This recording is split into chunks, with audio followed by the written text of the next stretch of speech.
Merci Madame Schaller. Alors effectivement, on est ici avant tout sur une adéquation avec la loi 3DS comme vous l'avez dit, et il y a deux choses qui vont se distinguer. C'est effectivement le cadre légal qui passe par cette nomination de déontologue ou de ceux qui doivent faire office de déontologue, et là je vais revenir dessus dans le propos.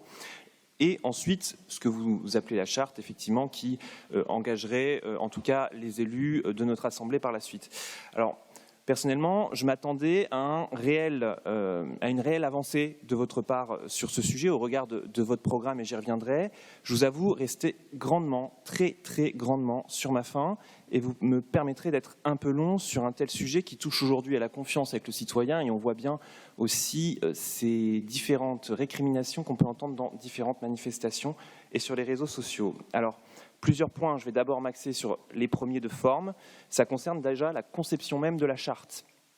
Une vraie déception, Madame Schaller, parce que je pensais qu'on reprendrait nos réunions de travail, de co-construction qu'on avait pu avoir de manière transpartisane sur le règlement général de notre Assemblée. Tel n'a pas été le cas, et finalement, on nous a présenté ce projet sans discussion préalable avec les oppositions le 15 mars, avec une invitation 2-3 jours avant, et de manière professionnelle, il est parfois très difficile de s'en libérer. C'est là, je crois, déjà une atteinte finalement un peu grave au principe de transparence que vous mettez et que vous érigez en chapitre premier de cette charte. Aussi, donc, vous m'excuserez de la longueur du propos, puisque je vais faire mes propositions en séance.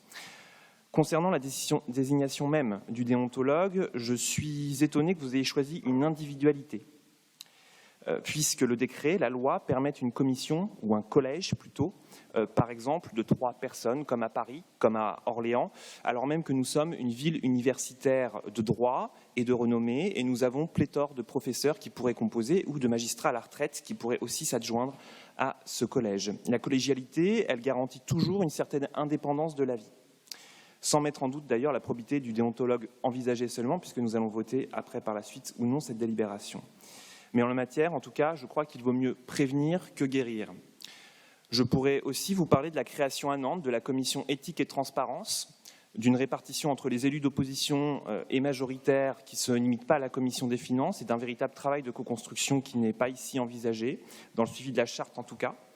Enfin, toujours sur la forme, je m'étonne que vous ayez choisi, dans un contexte comme celui de la métropole refondée, que vous avez décrit, Monsieur le maire, en préambule de ce Conseil, de ne pas porter cette charte de manière commune avec la métropole et prévoir un organe commun de déontologie, comme c'est le cas, et comme c'est possiblement le cas, par Orléans notamment, et Orléans Métropole.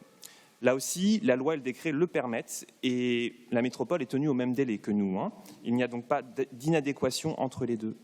Donc en résumé, sur cette première partie de forme, nous pourrions mutualiser et collégialiser cet office de déontologie. Je crois que nous pourrions étudier en tout cas la pertinence de cette proposition. Enfin, sur le fond, peu de nouveautés, car beaucoup de renvois à des dispositions que nous avions déjà adoptées, comme la modulation des indemnités, les conditions de déplacement, les modalités de frais de garde. Mais beaucoup d'absences. Quand on regarde en détail la charte déjà adoptée dans d'autres collectivités autour de nous ou plus lointaines, finalement, ça traduit un véritable manque d'ambition, au pluriel et important. Je m'étonne d'ailleurs que, et c'est pourtant une différence entre nous, que vous n'ayez pas mentionné le cumul des mandats, comme vous y étiez engagé d'ailleurs dans votre programme, je crois, élaborer une charte de déontologie pour la transparence de l'action publique au sujet du cumul des mandats exécutifs. C'est un choix, on aurait pu en débattre, on n'aurait peut-être pas été d'accord, mais en tout cas, je suis étonné que vous ne l'ayez pas tenté. Je vais me permettre de vous proposer quelques changements, quelques amendements plus ambitieux, mais ils seraient nombreux. Je vais m'axer sur 2 d'entre eux parce que je sais que d'autres collègues feront de même. Sur les déplacements, vous visez, en dehors des frais financiers, comme seule modalité écologique, que le recours à l'avion ne sera autorisé que dès lors que les autres options de transport collectif, train, bus, ne permettent pas d'assurer le trajet dans un délai raisonnable. Je me permettrai de vous soumettre une modulation un petit peu plus ambitieuse, notamment celle de Nantes, où il est précisé dans leur charte que les élus du conseil municipal de Nantes privilégient les modes de déplacement le moins polluants et le moins émetteurs de CO2. Et lorsqu'aucune alternative existe, ils prévoient même, et ça serait à débattre, une compensation dite carbone pour les déplacements des élus en avion. Elle pourrait prendre, par exemple, être fléchée à destination des porteurs de projets internationaux possédant le label onusien MDP, donc Mécanisme de développement propre. Donc osons, je crois, une formulation un petit peu plus ambitieuse. Et enfin, sur l'évaluation, vous savez toujours ma marotte sur le sujet, mais vous visez que la mise en œuvre, et vous l'avez dit, Madame Schaller, des dispositions de la charte fera l'objet d'un bilan annuel réalisé par le déontologue, un bilan exposé en conseil municipal. C'est bien, mais c'est insuffisant.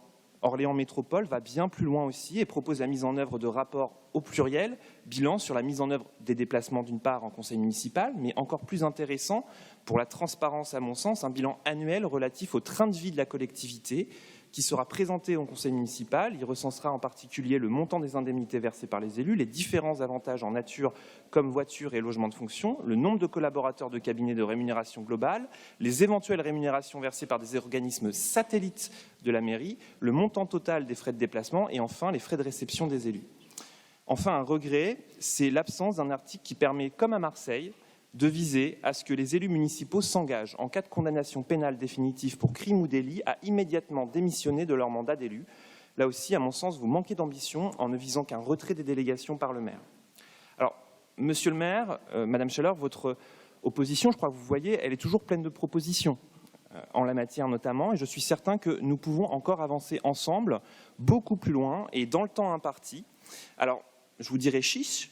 Je vous propose qu'on retire cette délibération aujourd'hui, de nous mettre à l'ouvrage ensemble, puisque nous avons un conseil en mai, pour qu'on puisse co-construire ensemble, majorité, opposition, cette charte. Peut-être, comme je vous le disais, qu'on ne sera pas d'accord sur tout, mais je pense qu'on peut aller bien plus loin avant le 1er juin, notamment sur la désignation du déontologue, et peut-être même au niveau métropolitain, car là aussi, nous avons un conseil dans les temps, et essayons d'envisager donc une véritable charte efficiente, et je crois savoir que les autres groupes d'opposition me rejoindront sur ce point, et je leur laisserai la parole sur ce sujet, qui est bien trop attendu par nos concitoyens, trop lourd pour que nous nous contentions d'une stratégie des petits pas. Je vous remercie.